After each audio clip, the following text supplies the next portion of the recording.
right, welcome back, everyone. Ready for another deep dive? Let's do it. Okay, so today we're heading to Mars. To Mars! Yeah, but not just any trip to Mars. We're talking John Carpenter's Ghosts of Mars. You know, sci-fi, horror, little bit of action. A whole lot of Carpenter's signature style, I'd say. Exactly. And hey, even if horror isn't your thing, stick with us. This movie has layers, interesting characters. Themes that'll make you think, even if you're not a diehard sci-fi fan. Exactly. So imagine this. What if we went to Mars, all gung-ho about colonizing it, Yeah. and accidentally woke up something we really, really shouldn't have? Uh-oh.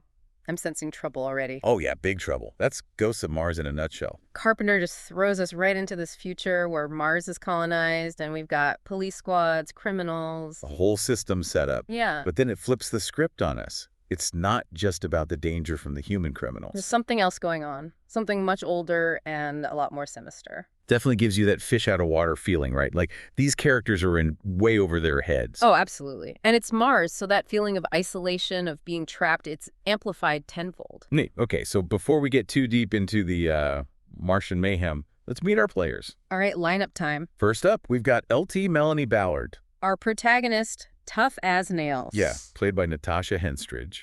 She's the one who has to take charge when things go sideways, which they do very quickly. But there's a depth to Ballard, you know? She's not just a one-dimensional action hero. Right. You get these hints of vulnerability, of something more beneath the surface. And then there's Desolation Williams, the criminal they're transporting, played by Ice Cube, which is a brilliant casting choice. Oh, absolutely. You get that tension between his tough guy persona and this increasingly bizarre situation he finds himself in.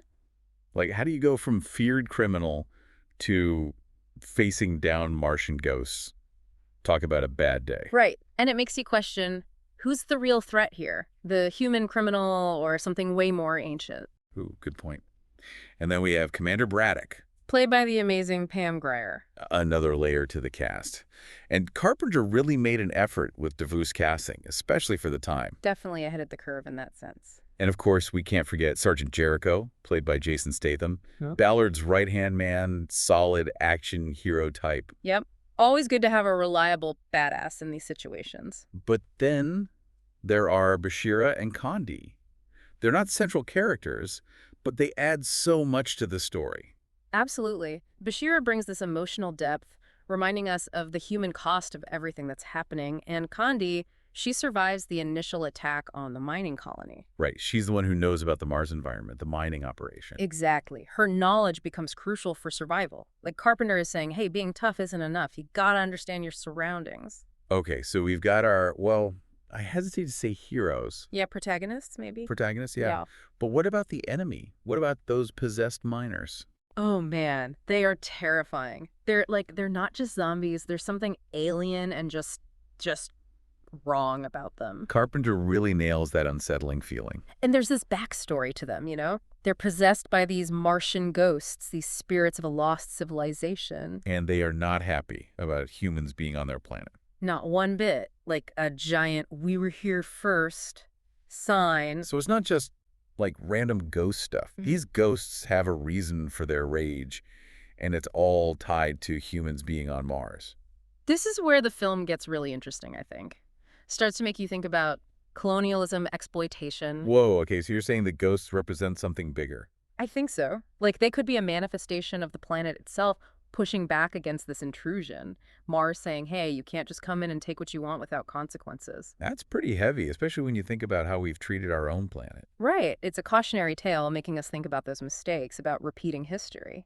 And those possessed miners add another layer to that, don't they? They were just normal people working. Now they're, well, corrupted by this force. It blurs the lines a bit, right? Makes you wonder, who are the real monsters here? It taps into that fear of the unknown, which I think is universal.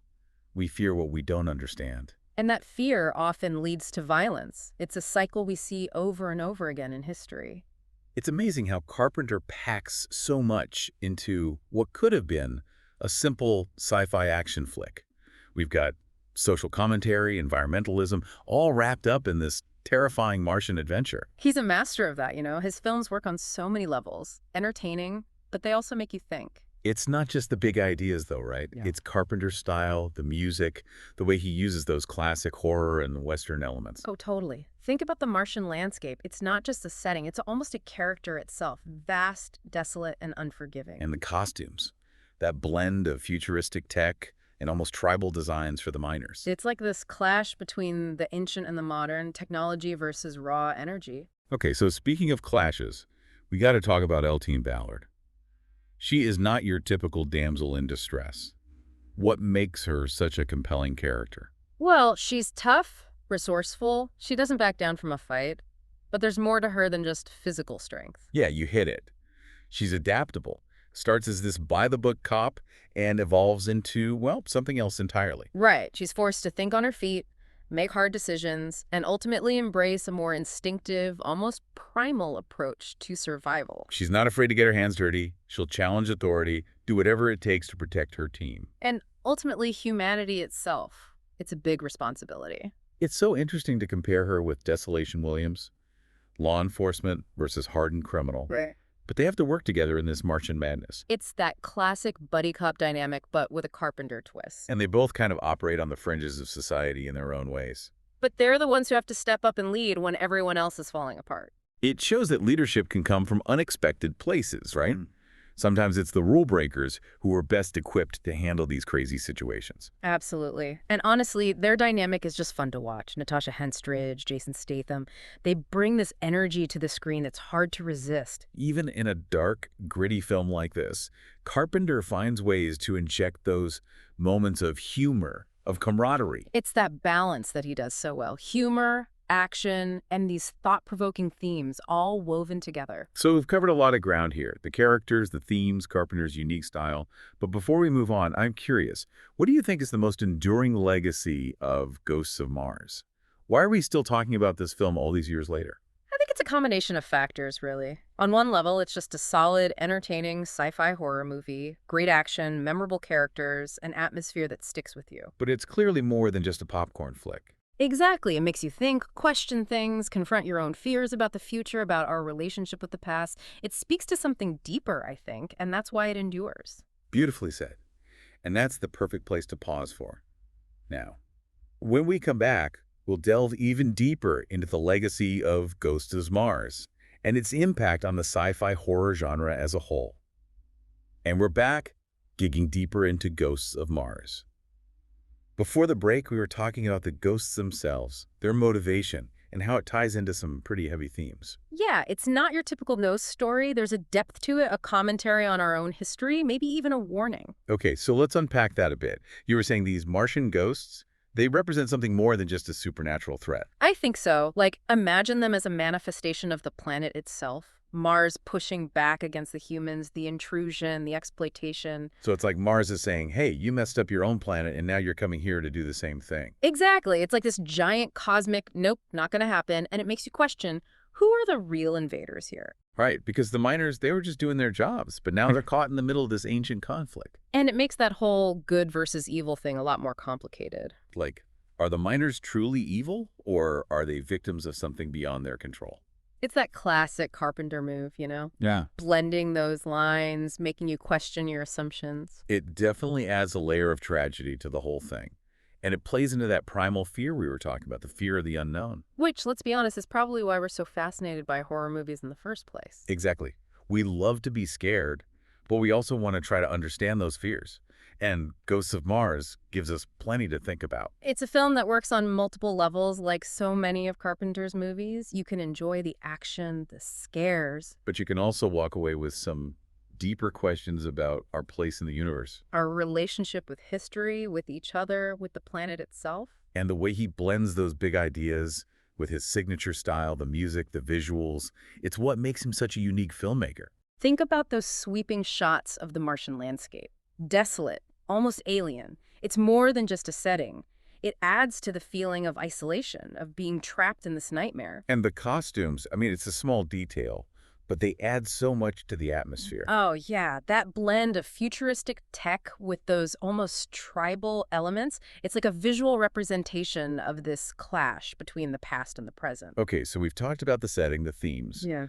But we have to talk about Love Ballard. She is such a badass. She is such a strong female character, especially for a sci-fi horror film of that time. It's not just that she's tough, though. It's how she adapts, how she takes charge when everything is falling apart. She starts as this by-the-book cop, and then the situation forces her to evolve, to embrace a more instinctive way of surviving. She's not afraid to break the rules, to do whatever it takes to protect her team. And humanity, let's not forget, she's not just fighting for herself. And then you have Desolation Williams, this hardened criminal, and somehow they have to find a way to work together. It's like that classic buddy cop pairing, but with this added layer of complexity because of the whole Mars situation. And they both represent these outsider figures, right? Yeah. People who operate on the fringes of society. And yet they're the ones who have to step up and lead when everyone else is losing it. It makes you think about where true leadership comes from. Sometimes it's not the people you'd expect.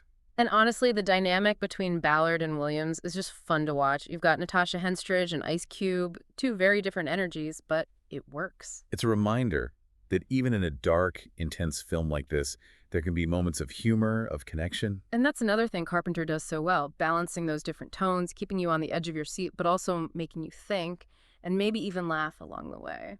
So we've covered a lot here, the themes, the characters, Carpenter's style.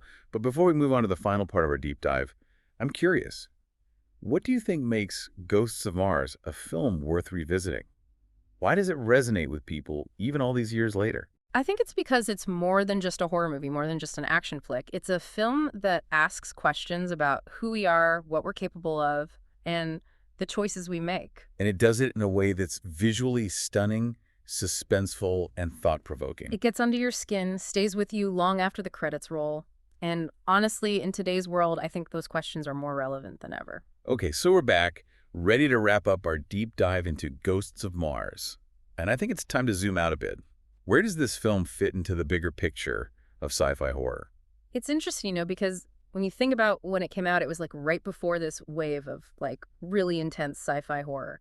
You had 28 Days Later, the Dawn of the Dead remake. Oh yeah, all those early 2000s horror movies. Exactly. And looking back, I almost feel like Ghosts of Mars was a little ahead of its time in some ways. You think it might have paved the way for some of those later films? It's possible, yeah. I mean, that mix of action, the really visceral horror, and the social commentary that feels very much in line with those later movies. And it had a really strong female lead, which wasn't that common back then. Totally.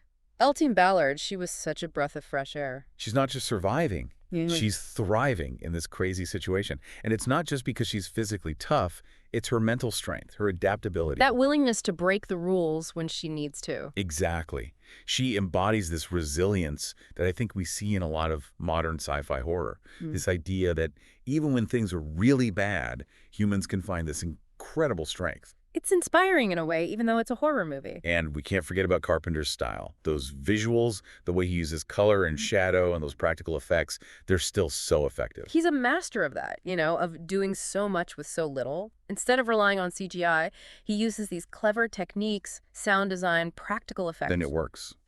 Even now, watching it, there are moments that make you jump. Oh, yeah. Those possessed miners, the way they move, their eyes, pure nightmare fuel. But it's not just the jump scares, is it? There's this, psychological horror that gets under your skin. It's like this slow burn of suspense. You're right there with the characters, trying to understand what's happening, feeling the tension build. So where do we land on Ghosts of Mars? Is it a cult classic, a hidden gem? What do you think? Maybe a bit of both. It might not be as well known as some of Carpenter's other films, but it definitely has a following. And you can see its influence on later sci-fi horror. I think it's a movie that gets better with repeat viewings. You catch new things, new layers of meaning. Totally. It's not just a story, it's an experience. And I think that's a great way to put it. It's an experience that makes you think, that challenges you.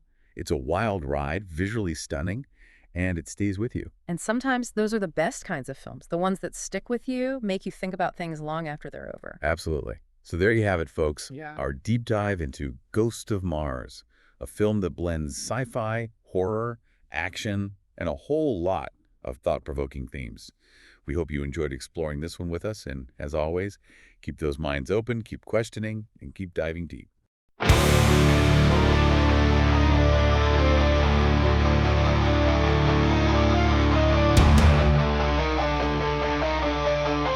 Looking for a timeless gift that symbolizes love, beauty, and luxury? Introducing the Real Gold Rose by Luxe Gold Rose, a stunning real rose dipped in 24K gold for lasting elegance. Perfect for anniversaries, birthdays, or any special occasion, this gorgeous rose will never fade.